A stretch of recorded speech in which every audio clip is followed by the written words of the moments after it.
The question, what makes a WWE Hall of Famer, is kind of a silly one because the company has never gone out of its way to define the requirements for entry.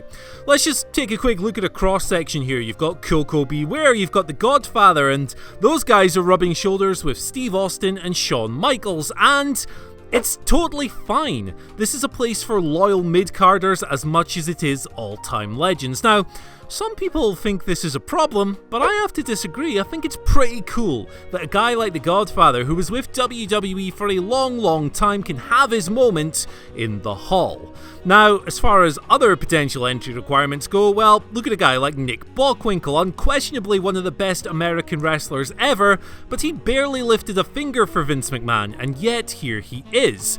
Then let's take a detour into other territory. Let's look at guys like The Ultimate Warrior and Jeff Jarrett. How many times have they upset Vince McMahon over the years, and they are both in there?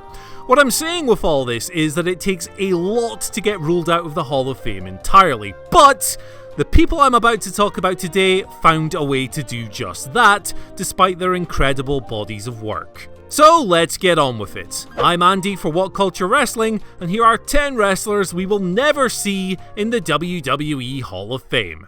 Number 10, Scott Steiner. You could argue that Scott Steiner should be inducted into the Hall of Fame as both a singles wrestler and one half of the Steiner brothers, as he was extremely successful in both of those realms. But it's not going to happen because Scott Steiner is Scott Steiner. Here's what the big man told Dave Penzer about a potential induction on the Sitting Ringside podcast, and I'm going to quote this verbatim. First off, where in the f*** is the Hall of Fame? How can you be in a Hall of Fame if it doesn't exist? It exists in Vince's mind. Do I give a f*** if I rent space in Vince's mind? F*** no. I don't give a f*** what he thinks. So I don't care if I'm in the Hall of Fame because it's a f***ing joke and it doesn't exist. Also, in the same interview, Mr. Steiner called Triple H a legitimate pussy. And, oh yeah, there's the small matter of him calling Stephanie a "see you next Tuesday" when he was interviewed by Simon Miller in 2018. The worst part, or most impressive depending on your stance, is that this is only the tip of the iceberg when it comes to Steiner shooting on WWE and the McMahons. So there you go, unless he shuts up, he's not going in, and it sounds like he's fine with that. Number 9, Ollie Anderson. When Ollie Anderson first met Vince McMahon, who extended a hand and offered a humble "hello sir," legend has it that Anderson replied "F you," jumped in his car, and just drove off. The guy is unquestionably one of the toughest bastards to ever step in the ring, but he's also such a grump that he makes Jim Cornette look like a teddy bear. In fact, if Arn Anderson is to be believed, then Ollie actually turned down the Hall of Fame in 2012. He was going to be part of the Four Horsemen, but Barry Windham ended up taking his place because Ollie didn't want to take a paycheck from WWE. I mean, this guy's book is literally called Inside Out: How Corporate America Destroyed Professional Wrestling, so his thoughts on WWE are pretty well defined. So really, this entry is pretty self-explanatory. But it's kind of a shame in the end because Ollie was a founding member of the Four Horsemen. He's legitimately one of the greatest talkers ever, and at various points he was a really esteemed booker. He's just a big grumpy old dude, basically. Number 8, Marty Jannetty. This tag team legend should be in the Hall of Fame as a member of the Rockers if nothing else, but may never be inducted for the very same reason his singles career never took off after splitting from Shawn Michaels: his demons. Let it never be said that Jannetty wasn't an awesome wrestler. Unfortunately, it's also true that he is pretty much Randy the Ram Robinson made real, having never truly been able to overcome the myriad personal problems that plagued his career. Jannetty himself admitted that he was still having trouble with addiction as recently as summer 2019. The guy, in all seriousness, needs help, and I genuinely hope he gets it someday, though he's adamant that he won't go back to rehab for a third time. Number 7, Demolition. Though they started off as Road Warrior clones, Axe and Smash eventually did enough with the power and paint gimmick to make it their own, dominating WWE's tag team scene for a long time and standing as the longest reigning tag champs of all time for 26 years until the New Day came along in 2016.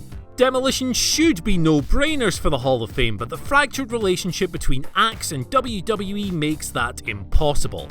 And in 2016, he took part in a class-action lawsuit alleging that the company had concealed the risk of traumatic head injuries. On top of this, Smash, the other half of the team, has stated that it would take a payday of $100,000 for them to even consider accepting the induction, despite the usual payday sitting somewhere between $5,000 and $6,000. Which, yeah, that tells me that WWE won't be opening the checkbook anytime soon.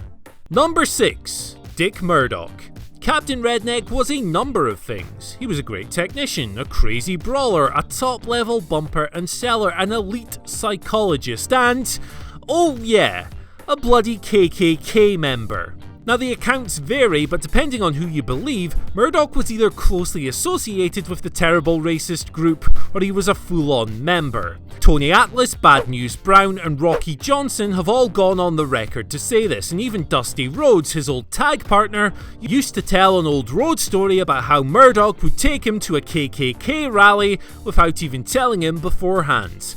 That definitely isn't a legacy that WWE would want to be associated with, even though Murdock is a former tag team champion. Number 5. Steve Williams. A big, bruising badass and certified bomb dropper, Dr. Death was tailor-made for Japanese wrestling, and cultivated a reputation as a real-life ass-kicker through wars with all Japan's 4 pillars, reigning alongside the likes of Stan Hansen and Terry Gordy as one of the country's top foreign stars. Williams was everything that Puro fans wanted in a wrestler, and this reputation led to him being earmarked for a considerable push when he arrived in WWE in 1998. But unfortunately, this run turned out to be a disaster, and the reason he may never hit the Hall of Fame. Pinpointed for a potential world title program with Steve Austin, Williams was a close ally of Jim Ross and was supposedly hand-picked to win the farcical Brawl for All. Now, this went to hell when Bart Gunn knocked him out in the semi-final. A torn hamstring suffered during that match put him on the shelf for months, and Dr. Death, whose body was already ground to dust, was cooked. Number 4. Baron von Raschke. This omission is pretty straightforward. His gimmick was a Nazi.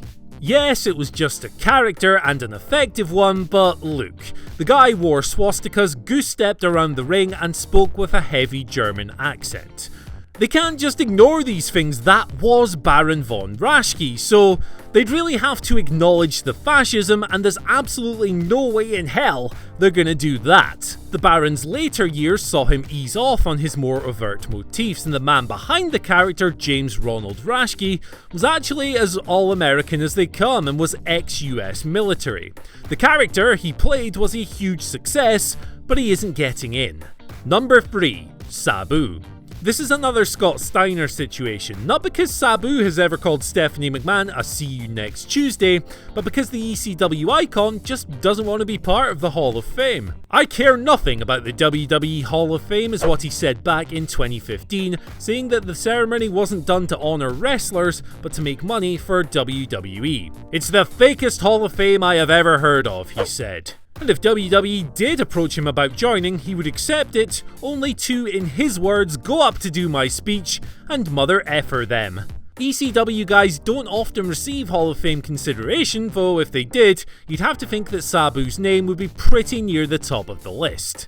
He was both a symbol of Paul Heyman's cult promotion, and his style, that innovative, high-flying, destructive mayhem, was a pivotal component of the group's identity. Sabu's car crash appeal was part of what made him Sabu, and a legitimate draw outside of wrestling's mainstream tier, though he was never as successful in WWE as he was under Paul Heyman. Number 2. Chris Benoit. I mean, look, it's Chris Benoit. You know what he did, so what kind of an explanation do you really need here? Pigs will fly, dinosaurs will return to the earth, and Creed will reform and put out a good song before Chris Benoit ever has his name added to the WWE network, let alone the Hall of Fame. And it's pointless arguing for his induction because it's never going to happen. You can talk about his talent and his resume and his skill all you want, but it doesn't matter. WWE don't want to be connected with somebody who committed such monstrous acts, and they will never change their mind.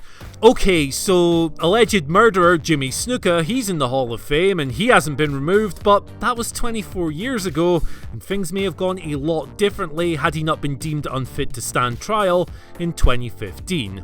There's no precedent for a guy like Chris Benoit being in the Hall of Fame, and he'll never be there. And at number 1, Owen Hart.